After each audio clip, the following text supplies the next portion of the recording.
Hello students, welcome to my channel. I am doctor Nikita Mitra और आज से हम एक नई सीरीज़ ऑफ लेक्चर स्टार्ट करने वाले हैं। आज जो हम बात करने वाले हैं आज से वो हम करने वाले हैं इंटरव्यू प्रिपरेशन की। ये जो हम बात करेंगे स्पेशली इंजीनियरिंग स्टूडेंट्स के लिए करेंगे। जो स्टूडेंट्स अभी थर्ड ईयर में हैं या जो स्टूडेंट्स ऑलरेडी लास्ट ईयर में पहुंच चुके हैं उनके लिए ये सीरीज़ ऑफ लेक्चर बहुत ही इंपॉर्टेंट होंगे। और मेरे कुछ स्टूडेंट्स ने मुझे रिक्वेस्ट किया था इन लेक्चर्स को बताने के लिए, इसलिए मैंने ये सीरीज़ ऑफ लेक्चर जो है वो स्टार्ट किया है। स्टूडेंट्स, इंटरव्यू प्रिपरेशन है ना, इंटरव्यू जो होता है किसी भी इंजीनियरिंग स्टूडेंट की लाइफ में ये फेज़ ज़रूर आता है, क्योंकि इंटरव्यू दिए बिना तो हमें जॉब मिलना मुश्किल होती है ना। तो जिस भी स्टूडेंट को जॉब चाहिए है उसको इंटरव्यू प्रिपरेशन तो करनी पड़ती ही है। अब इंटरव्यू प्रिपरेशन 3 टाइप की होती है।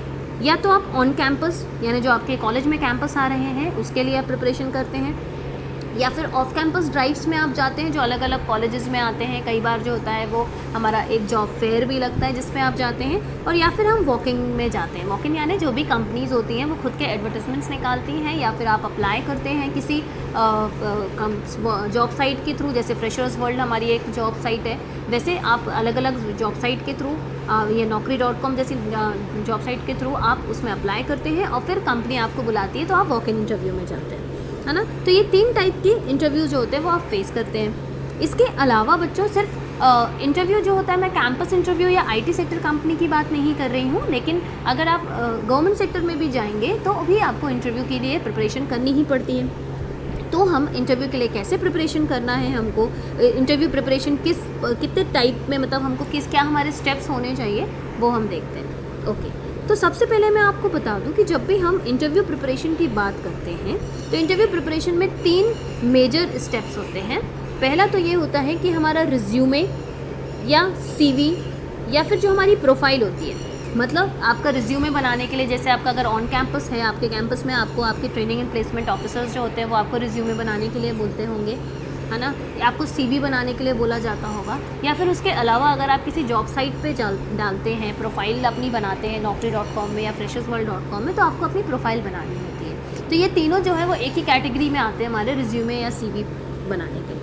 दूसरा होता है आपका किसी भी जॉब इंटरव्यू के लिए, चाहे वो गवर्नमेंट हो, चाहे प्राइवेट हो, चाहे ऑफ कैंपस हो, चाहे ऑन कैंपस हो, आपको एक रिटन एग्ज़ाम देना होता है अगर आप फ्रेशर हैं तो रिटन एग्ज़ाम में मेनली जो होता है आपका एक पार्ट होता है एप्टीट्यूड में जो होता है आपका मेनली आपकी मैथमेटिक्स होती है, जो आपने 6, 7, 8, 9, 10 मतलब 6 to 10 बल्कि बोल सकते हैं हम ब्रॉडली 7 to 10 में जो भी आपने मैथ्स पढ़ी है वो सब इसमें इन्वॉल्व होता है। तो किसी भी स्टूडेंट की अगर 7 to 10 की मैथ्स जो है वो अच्छी है, स्ट्रॉन्ग है, जैसे कुछ स्टूडेंट्स होते हैं जो बहुत ही अच्छी, मतलब उनको मैथ्स काफ़ी पसंद होती है, तो उनके लिए ये पार्ट बिल्कुल भी टफ नहीं है। दूसरा होता है हमारा लॉजिकल रीजनिंग में जो होते हैं वो कुछ लॉजिकल क्वेश्चंस आते हैं, शेप से रिलेटेड आते हैं, कई बार क्वेश्चंस जो होते हैं रिलेशनशिप से रिलेटेड आते हैं, कुछ क्वेश्चंस जो होते हैं वो आपके to test the odd one out, इस तरीके के क्वेश्चंस आते हैं। और उसके अलावा आपका टेक्निकल पार्ट आता है। अगर आप गवर्नमेंट एग्जाम की बात करें तो अगर आप मैकेनिकल इंजीनियर है तो मैकेनिकल का टेक्निकल पार्ट अलग होगा, इलेक्ट्रिकल वालों के लिए इलेक्ट्रिकल का अलग होगा, इलेक्ट्रॉनिक्स वालों के लिए अलग होगा। कंप्यूटर साइंस और आईटी के लिए तो वैसे ज़्यादातर गवर्नमेंट जॉब्स होती नहीं है, लेकिन ऐसे में देखा जाए तो टेक्निकल पार्ट जो होता है वो सबका अलग होता है। और अगर हम बात करें इंटरव्यू पार्ट की, तो इंटरव्यू जो होते हैं मेनली 2 टाइप में होते हैं। एक होता है हमारा टेक्निकल इंटरव्यू और एक होता है हमारा एचआर इंटरव्यू। और कुछ कंपनीज ऐसी होती हैं जो एक ही इंटरव्यू में दोनों को क्लियर कर देती है, मतलब दोनों इंटरव्यू जो है वो एक ही इंटरव्यू में हो जाते हैं, आपका टेक्निकल और एचआर राउंड। उसमें जनरली जो है आपका इंटरव्यू लेने वाले जो पर्सन होते हैं वो 1 से ज़्यादा होते हैं। वैसे आजकल जो है इंटरव्यू में 1 से ज़्यादा लोग ही बैठते हैं आपका इंटरव्यू लेने के लिए, जिसमें से एक हमारा एचआर होता है हमेशा, जो आपकी बॉडी लैंग्वेज को जज करता रहता है कि आपकी बॉडी लैंग्वेज से समझता है कि आप जो बात कर रहे हैं वो कितनी सही होगी, कितनी गलत होगी, और आपका कॉन्फिडेंस वो चेक करते हैं, उसी के बेसिस में वो आपको लेते हैं आपकी कम्युनिकेशन स्किल्स को देखते हुए। ओके, तो आज जो है इस लेक्चर सीरीज़ में जो हम आज इंटरव्यू प्रिपरेशन की बात करने वाले हैं, आज हम डिस्कस करेंगे रिज्यूमे एंड सीवी वाला part. Okay, so let's start. Students, resume में मैं आपको 2 चीज़ें होती हैं। पहली चीज़ तो है कि रिज्यूमे या सीवी का फॉर्मेट, दूसरी चीज़ होती है कि हमें उस फॉर्मेट तो हमको चलो पता चल गया, लेकिन हमें उसमें क्या क्या पुट करना है, क्या क्या बताना है। तो स्टूडेंट्स, मेरी इस वीडियो में हम फॉर्मेट के बारे में बात नहीं करेंगे, हम इस बारे में बात करेंगे कि हमें मेंशन क्या क्या करना होता है रिज्यूमे में। क्योंकि फॉर्मेट का ऐसा है, फॉर्मेट तो या तो आपको कॉलेज खुद देता है कि आपको ये पर्टिकुलर फॉर्मेट है, आपको इसमें बनाना है, तो आपको मैं चाहे कोई भी फॉर्मेट बता दूं, आपको अपने कॉलेज का रूल फॉलो करना होगा। अगर ऑन कैंपस ड्राइव की बात आ रही है तो ऑफ कैंपस ड्राइव में जनरली स्टूडेंट्स क्या करते हैं, अपने या तो सीनियर से ले लेते हैं, सीनियर से बोलते हैं कि सर आप अपना रिज्यूमे दे दो, उसी में वो एडिट कर लेते हैं, और या फिर आप ऑनलाइन भी आजकल आपको रिज्यूमे के सीवी के अलग अलग फॉर्मेट मिलते हैं।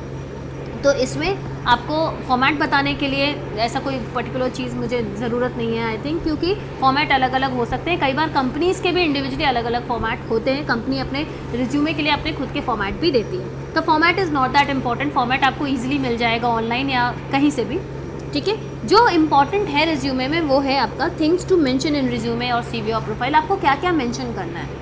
क्योंकि इसमें क्या होता है कि कई लोग बोलते हैं कि अरे सब कुछ झूठ झूठ लिख दो। जब हम फर्स्ट ईयर में थे और हमारे कम्युनिकेशन स्किल्स के जो फैकल्टी थे उन्होंने हमसे बोला था कि रिज्यूमे मतलब उसमें सब झूठ झूठ लिखना होता है, बट क्या झूठ झूठ लिखना सही है? I don't think so. बाकी हम इस मैटर पे डिस्कस करते हैं कि क्या लिखना चाहिए क्या नहीं। अब सच सच भी लिखना है तो क्या सच लिखना है, कितना सच लिखना है, वो सब कुछ डिपेंड करता है। ओके, सो रिज्यूमे में क्या होता है कि झूठ या सच मैटर नहीं करता। मैटर ये करता है कि जो आपने उस पर लिखा हुआ है आप उसको कितना जस्टिफाई करते पा रहे हैं, है ना। फॉर एग्जाम्पल, जैसे अगर आपने लिखा है कि मैंने जो है कुछ ट्रेनिंग की है, जैसे दो स्टूडेंट हैं, student A and student B. Student A ने लिखा है कि मैंने ट्रेनिंग करी है C++ में भी, जावा में भी, SQL में भी, और बहुत सारी मशीन लर्निंग में भी, AIML में भी, IoT में भी, बहुत सारा उसने डाल दिया कि मैंने इसमें किया है। और दूसरे बच्चे ने लिखा है कि मैंने तो सिर्फ C++ पढ़ा है। अब क्या होता है, जो C++ वाला बच्चा है उसको लगता है कि अरे यार मेरे रिज्यूमे में तो मैंने सिर्फ C++ लिखा है और उसके रिज्यूमे में तो इतनी सारी चीज़ें लिखी हुई हैं, तो उसको जो है मेरे से जल्दी कंपनी उठा के ले जा लेगी। और वहीं पे शायद जिस बच्चे ने बहुत सारी ट्रेनिंग वगैरह लिखी हुई हो, बहुत सारे स्किल सेट्स लिखे हो, उसको ये लगता हो कि मेरे तो इतने सारे स्किल सेट्स हैं, मुझे तो कंपनी ले ही जाएगी। तो बच्चों ये मिथ है, ऐसा कहीं पे भी नहीं है। होता क्या है, आपने जो भी अपने रिज्यूमे में लिखा है, चाहे आपने 2 लैंग्वेजेस लिखी हो, 2 स्किल सेट लिखी हो, चाहे 10 लिखी हो, चाहे 50 लिखी हो, मैटर ये करता है कि आप उसको कितना जस्टिफाई करते पा रहे हैं। अगर आपने C++ बस लिखा है, लेकिन अगर सामने वाले इंटरव्यू ने आपसे C++ के क्वेश्चंस पूछे, लेवल वो धीरे धीरे आप करते जाते हैं अपना। वो पहले इजी क्वेश्चन पूछते हैं, फिर उससे टफ, फिर टफ, फिर टफर, टफस्ट, ऐसे करके वो पूछते जाते हैं। तो अगर आपने उसके क्वेश्चंस को इजीली आंसर कर दिया, सही आंसर कर दिया, तो आपने अगर सिर्फ C++ भी लिखा है तो भी आपका जो है वो सिलेक्शन हो जाएगा। क्योंकि कंपनी ये जानती है कि अगर आपको कोई एक पर्टिकुलर स्किल सेट आपको आता है और आपने जो रिज्यूमे में लिखा है वो आपको बन रहा है, इसका मतलब साफ है कि वो जो आपको बताएंगी, जो आपको सिखाएंगे, वो भी आपको बन जाएगा। और ये तो हर कोई जानता है कि किसी भी कंपनी में जाने के बाद सबसे पहले 3 महीने की मिनिमम ट्रेनिंग होती है। और वो जो मिनिमम ट्रेनिंग होती है वो आपकी कॉलेज में पढ़ाई से बहुत डिफरेंट होती है, उसमें आपको बहुत मेहनत करनी पड़ती है। तो कंपनी को ये पता है कि अगर आपको बेसिक नॉलेज है तो बाकी का नॉलेज तो कंपनी अपनी ट्रेनिंग में आपको दे ही देगी। तो अगर आपने जो आपके रिज्यूमे में लिखा है कि आपको आता है, वो आपको अगर सच में आता है, उसमें अगर आप सच में प्रोफिशिएंट हैं, तो कंपनी समझ जाएगी यानी ये बंदा जो है डेडिकेटेड है और इसको अगर एक लैंग्वेज आती है तो बाकी भी सारी लैंग्वेजेस हम सिखा सकते हैं। ऑन दी अदर हैंड, अगर किसी ने 10 चीज़ें लिखी हों तो वो देखते साथ सबसे पहले फ्रंट में वो इम्प्रेस तो होगा कि अरे वाह, रिज्यूमे में तो इतनी सारी लैंग्वेज लिखी है, तो क्या इसको इतनी सारी आती है। वो आपसे रैंडमली क्वेश्चंस कर सकता है, और रैंडमली क्वेश्चंस यानी वो हर लैंग्वेज से आपको क्वेश्चन कर सकता है। तो अगर आपने किसी भी एक क्वेश्चन में आप मिस हो गए, आपने क्वेश्चंस का सब जवाब नहीं दे पाया, तो वो ये मान लेगा। फॉर एग्जांपल, आपने अगर C++, जावा और पाइथन सब लिखा हुआ है, उसने जावा से आपको एक क्वेश्चन पूछा, दूसरा क्वेश्चन पूछा और आपको नहीं बना, तो वो आपसे जावा और बाकी C++ और पाइथन में नहीं जाएगा। वो ये मान लेगा कि अगर आपने जावा लिखा है और आपको जावा अच्छे से नहीं आती है, इसका मतलब साफ है कि आपको C++ और पाइथन भी शायद अच्छे से ना आती है। तो ज़्यादा स्किल सेट लिखना जो है कभी कभी ख़तरनाक भी हो सकता है। तो स्टूडेंट्स, भले ही अगर आपने ज़्यादा स्किल सेट्स हो, आपको ज़्यादा लैंग्वेजेस भी आती हों, पर आप मेंशन वही कीजिए जो आपको अच्छे से आती हो। और इवन कई बार ऐसा भी होता है कि आपको आता तो सब है, लेकिन आपका परसों इंटरव्यू है और आप आज जो है रिवाइज़ करने बैठे, तो कई चीज़ें आप रिवाइज़ नहीं कर पाते हैं। उस केस में भी जो चीज़ आप रिवाइज़ नहीं कर पाए हैं उसको आप हटा दीजिए, क्योंकि आप बाद में उसको वो आप शो कर देंगे। लेकिन अगर आपने उस समय वो लिख दिया कि नहीं मैंने तो SQL पढ़ी है, और फिर उसने आपसे क्वेश्चन पूछा और आपको नहीं बना, तो वो ये मान लेगा कि आपने नहीं पढ़ी। आप उस समय फिर भले ही कितना भी बोल दो कि सर मैंने पढ़ी थी, I need to revise, I could not revise, that's why I could not tell it, तो ये सारी चीज़ें वो नहीं सुनता है। Excuses are not at all allowed, ठीक है। तो ये वाली कुछ बातें हैं जो हमें समझनी ज़रूरी हैं। अब हमारा जो रिज्यूमे होता है उसमें पर्सनल डिटेल्स होती हैं। पर्सनल डिटेल्स में आपका डेट ऑफ बर्थ, आपका नाम, ये सारी चीज़ें आती हैं, आपके पेरेंट्स का नाम वगैरह आता है। सेकंड होता है आपका एजुकेशन। एजुकेशन आप जनरली जो है हम 10th फिर 12th फिर आपकी इंजीनियरिंग, और अगर इंजीनियरिंग के बाद भी आपने कुछ किया है तो वो आप डालते हैं। स्टार्ट हम 10th से करते हैं, है ना। कई बार रिज्यूमे के फॉर्मेट में ये भी होता है कि आपका जो लेटेस्ट होता है वो हम पहले डालते हैं, तो वैसा भी होता है आपका। आपने सबसे पहले अपने इंजीनियरिंग डिग्री का डाला, कितने परसेंटाइल है और ये सब, उसके बाद आपने 12th देन 10th। ओके, उसके बाद आपकी बात आती है अचीवमेंट्स की या स्किल सेट की। तो स्किल सेट में आप जनरली जैसे आईटी सेक्टर के स्टूडेंट्स जो होते हैं वो अपने आईटी की लैंग्वेजेस डालते हैं। कोई डालता है C++, जावा आता है, कोई बोलता है backend programming, SQL, MySQL, PL SQL वगैरह आता है।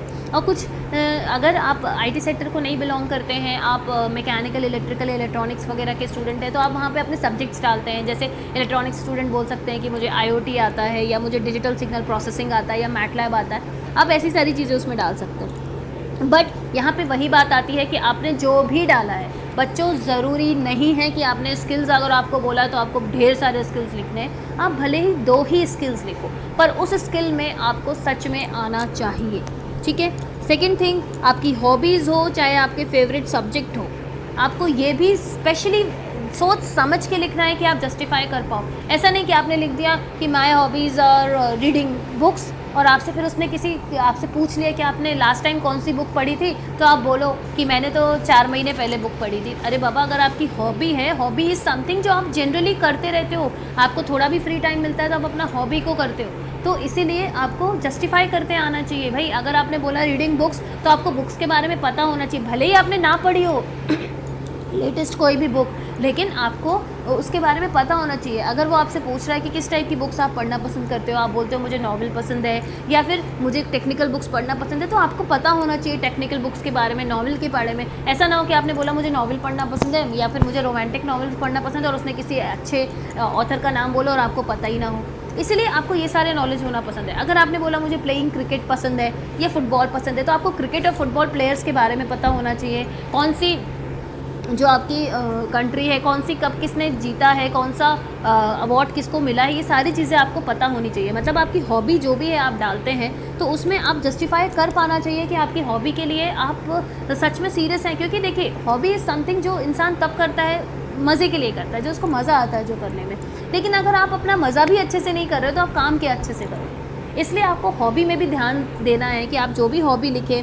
अगर आप बोलते हैं कि मुझे डांसिंग पसंद है, तो भाई आपको डांसिंग अगर पसंद है तो आपने लेटेस्ट मतलब कब डांस किया था, या आपने कुछ सीखा होगा डांस से रिलेटेड, किस टाइप का डांस पसंद है। डांस के बारे में भी बहुत सारी चीज़ें होती हैं, वो सारी चीज़ें आपको पता होनी चाहिए, ठीक है। सिमिलरली अगर आप अचीवमेंट्स की बात करते हो, आपका इसके अलावा आपकी इसमें मैंने वीकनेस और स्ट्रेंथ भी होता है, जो मैंने अभी लिखा नहीं है यहाँ पे। आप अपना वीकनेस और स्ट्रेंथ भी आप डालेंगे इसमें। तो आपका जो स्ट्रेंथ होता है, स्ट्रेंथ आपका जो होता है, जैसे आपने बोला कि सर आई एम कॉन्फिडेंट, या my strength is my hard work, या माई स्ट्रेंथ इज़ समथिंग, तो आपको अपनी स्ट्रेंथ को भी जस्टिफाई करना आना चाहिए। ऐसा ना हो कि आपने बोल दिया कि मेरी स्ट्रेंथ है, ये सब है, कुछ भी आपने अपने मन से बताया, लेकिन आपसे उसने कुछ इस तरीके का क्वेश्चन पूछ लिया जो आप जस्टिफाई ना कर पाओ। नहीं समझ में आ रहा है तो मत डालो ये चीज़ें, ठीक है। उसके बाद आपकी वीकनेस जो होती है, वीकनेस हमेशा आपको आपके ट्रेनर भी समझाते होंगे कि वीकनेस हमेशा हमको कुछ इस तरीके से डालना चाहिए कि वो एक्चुअली में हमारी स्ट्रेंथ को ही बताए, है ना। फॉर एग्जाम्पल, आप जैसे एक बहुत अच्छा एग्जाम्पल है इसका कि कोई बंदा ये बोलता है कि माई वीकनेसेस की अगर कोई काम अगर परफेक्शन से ना हो तो मुझे वो काम सही नहीं लगता, मैं हर काम को परफेक्शन से करना चाहता हूँ। तो वो वीकनेस भी है, लेकिन कहीं ना कहीं वो आपकी एक अच्छी क्वालिटी को बता रहा है कि वो आर परफेक्शनिस्ट। लेकिन वही बात है कि आपको वो जस्टिफाई करते आना चाहिए। ओके, उसके बाद अगर आप वहाँ पे कोई मेंशन करते हैं कि आपको वर्कशॉप आपने कहीं पे की है, या प्रोजेक्ट्स किए हैं, या आपने कहीं पे इंटर्नशिप्स की हैं, तो वो भी आपको जस्टिफाई करते आना चाहिए। अगर आपने लिखा है कि मैंने फ़लाना कंपनी में इंटर्नशिप की है, तो वो फोकस हो जाता है। जैसे ही उसने देखा अरे इंटर्नशिप की है, इंटर्नशिप हर कोई बच्चा तो करता नहीं है, तो उसने तुरंत आपसे इंटर्नशिप से रिलेटेड क्वेश्चंस पूछ लिया, आपने क्या सीखा था। अगर आपने उसको जस्टिफाई नहीं कर पाया, अगर आपने इंटर्नशिप फर्जी की है, तो उसका कोई मतलब नहीं है स्टूडेंट्स, है ना। इसीलिए मैं कह रही हूँ कि भले ही ना डालो, आपका अगर मेजर प्रोजेक्ट जो होता है या जो माइनर प्रोजेक्ट होता है इसकी भी आप इन्फॉर्मेशन डालते हैं अपने रिज्यूमे में या प्रोफाइल में, तो माइनर और मेजर प्रोजेक्ट आपको आना चाहिए, A to Z सब कुछ आना चाहिए। ऐसा ना हो कि आपने बोला कि मैंने तो मेजर प्रोजेक्ट बनाया है और उसके बाद अगर आपसे मेजर प्रोजेक्ट के बारे में कुछ टेक्निकल क्वेश्चन उसने पूछ लिए और आप नहीं बता पाए। तो इन शॉर्ट जो मैं आपको समझाना चाह रही हूँ वो ये है कि रिज्यूमे में सच या झूठ से फ़र्क नहीं पड़ता। रिज्यूमे में फ़र्क पड़ता है इस बात से कि जो आपने लिखा है वो आप जस्टिफाई कर पा रहे हो या नहीं, वो चाहे सच हो या झूठ। अब झूठ, अब आप बोलोगे कि मैम अगर झूठ है तो वो हम कैसे जस्टिफाई कर पाएंगे। इसका एक छोटा सा एग्जांपल बताती हूँ। मेरी एक रूममेट थी, मैंने जब IIT में अपनी PhD में कर रही थी तब मैं हॉस्टल की सेक्रेटरी थी। हॉस्टल सेक्रेटरी होना अपने आप में एक बहुत बड़ी बात होती है, specially in the institutes like IIT, है ना, क्योंकि वो इलेक्शन से जीता जाता है। इसका मतलब ये है कि आप में कहीं ना कहीं लीडरशिप क्वालिटी है। इसका मतलब ये है कि आप में जो है लोग आपको समझते हैं, लोग आप पे विश्वास करते हैं, इसलिए तो आपको इलेक्शन में जिताया होगा। तो बात ऐसी आती है कि मैंने उसमें किया हुआ था, मैंने हॉस्टल सेक्रेटरी रही हूँ मैं 3 साल वहाँ पे। तो मेरी जो रूममेट थी उसका जब इंटरव्यू था, उसने गेट क्लियर किया था, उसका HPCL IOCL वगैरह के लिए इंटरव्यू था, उसमें लिखा हुआ था अपने रिज्यूमे में कि वो जो है वो हॉस्टल सेक्रेटरी रह चुकी है। अब क्या होता है वहाँ पे सर्टिफिकेट वगैरह से फ़र्क नहीं पड़ता, आपके पास सर्टिफिकेट है या नहीं है उससे फ़र्क बिल्कुल भी नहीं पड़ता है, क्योंकि सर्टिफिकेट्स तो वो बाद में देखते हैं। आपके इंटरव्यू के समय में आपका वो सर्टिफिकेट नहीं खोजते बैठते हैं कि अच्छा ये हॉस्टल सेक्रेटरी थी तो इसका सर्टिफिकेट कहाँ है। दिस इज़ नॉट वो आपसे जस्टिफाई करने के लिए आपसे क्रॉस क्वेश्चन करेंगे कि अच्छा आप हॉस्टल सेक्रेटरी थे तो आपने क्या किया था हॉस्टल सेक्रेटरी में, हॉस्टल सेक्रेटरी बनने के क्या तरीका होता है, आपके कॉलेज में किस तरीके से इलेक्शंस होते हैं, आपने इलेक्शन में जीतने के लिए क्या किया था, आपका मैनिफेस्टो क्या था इलेक्शन के लिए, या फिर आप जब हॉस्टल सेक्रेटरी बन गई थी तो आपका काम क्या क्या था। फिर जैसे ही वो आंसर करना शुरू करेंगी, जैसे उन्होंने पूछा कि आप जब हॉस्टल सेक्रेटरी थी तो आपने क्या क्या काम किया, उसने बताना शुरू किया, तो फिर वो उसमें भी क्रॉस क्वेश्चनिंग करेंगे और उसकी क्रॉस क्वेश्चनिंग से वो समझ जाएंगे कि आप सच बोल रहे हो या गलत। तो क्योंकि वो मेरे साथ थी, उसने देखा था कि मैं कैसे काम करती हूँ, और जब उसने लिखा हुआ था स्पेशली अपने रिज्यूमे में, तो उसने मुझसे अलग से पूछा था, अलग से बैठा के उसने मुझसे 2-3 घंटे का डिस्कशन हुआ था कि दीदी ऐसे तो वो देखती रही थी कि मैं क्या करती हूँ कैसे करती हूँ, तो वो जानती थी क्योंकि उसने उस चीज़ को जिया है। द ओनली डिफरेंस वॉज कि हॉस्टल सेक्रेटरी वो नहीं, उसकी रूममेट थी, पर उसको पता था कि एक हॉस्टल सेक्रेटरी क्या क्या करता है सब कुछ। और उसके अलावा भी उसने मुझसे 2-3 घंटे का डिस्कशन किया था एक एक पॉइंट को कि दीदी आप ऐसा कैसे करते हो, भाई वाटर कूलर की प्रॉब्लम आती है तो आप उसको कैसे सॉल्व करते हो, कहाँ जाते हो, किसी बच्चे को प्रॉब्लम आती है तो आप क्या करते हो, हॉस्टल में अगर सिगरेट या ड्रग्स मिल जाते हैं तो बीइंग एन हॉस्टल सेक्रेटरी आप क्या करते हो। उसने हर चीज़ मुझसे पूछी थी जिससे कि वो वहाँ पर जस्टिफाई कर सके, और उसने जस्टिफाई किया और आज वो अच्छी जगह पर है, IOCL में उसका हो चुका है। तो दिस इज़ द थिंग कि आप सच लिखो या झूठ लिखो, लेकिन आपको वो जस्टिफाई करते आना चाहिए। आपने लिखा कि मैंने C++ की ट्रेनिंग की है, भले ही आपने C++ की ट्रेनिंग ना की हो, आपने खुद से पढ़ाई की हो, आपने YouTube लेक्चर्स देखे हो या आपके किसी सीनियर ने आपको पढ़ाया हो,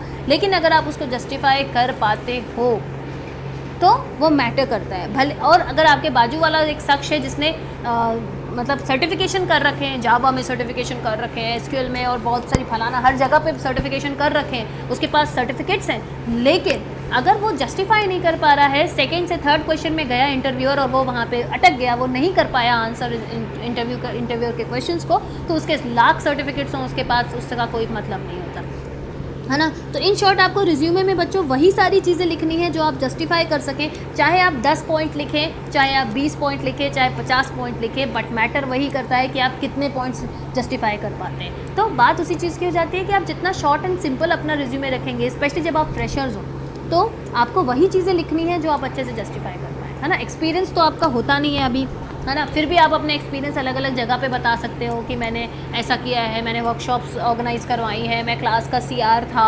तो ये सारे एक्सपीरियंसेस भी मैटर करते हैं, क्योंकि वहाँ पे उनको समझ में आता है कि आप में लीडरशिप क्वालिटी है, and they always wants a leadership, है ना। उनको चाहिए होता है कि उनका जो एम्प्लॉयज़ होते हैं वो लीडरशिप क्वालिटी उनके अंदर हो। Communication skills are also important, but resume में अभी आपका कम्युनिकेशन स्किल्स मैटर नहीं कर रहा है ना, यहाँ पर अभी आपका रिफ्लेक्ट नहीं कर रहा है, आपका जो भी है वो आपका चीज़ें हैं जो आपने उसमें लिखी हैं। तो एक एक चीज़ बच्चों, एक एक चीज़, अगर आप अपने अचीवमेंट्स लिखते हो, अगर आप बोलते हो कि मैंने अचीवमेंट में मैंने फलाना जगह अवार्ड पाया है, तो आपको वो जस्टिफाई करते आना चाहिए। अगर आपने बोला है कि मेरा एक प्रोजेक्ट था जिसको इतने तो वो प्रोजेक्ट पे आ जाएंगे, अच्छा आपने उसमें कैसे फर्स्ट प्राइज़ आया था आपका, आपने। और ऐसा भी कहीं नहीं होता, जैसे अगर कोई बोलेगा कि मैडम अचीवमेंट के बारे में कहाँ पूछते हैं वो लोग, तो ऐसा नहीं है बच्चों। क्या होता है, वो रिज्यूमे जो होता है ना, रिज्यूमे में उनकी नज़र जहाँ पड़ जाए, हो सकता है उनकी नज़र अचीवमेंट्स में पड़ जाए, हो सकता है स्किल सेट्स में पड़ जाए, हो सकता है एक्सपीरियंस में पड़ जाए, वर्कशॉप में पड़ जाए, प्रोजेक्ट्स में, उनकी नज़र कहाँ पड़ती है, इट मैटर्स। और हाँ, अगर ऐसी कोई चीज़ है जो आप चाहते हो कि उनकी नज़र वहाँ पड़े, तो उसको बोल्ड में लिख दो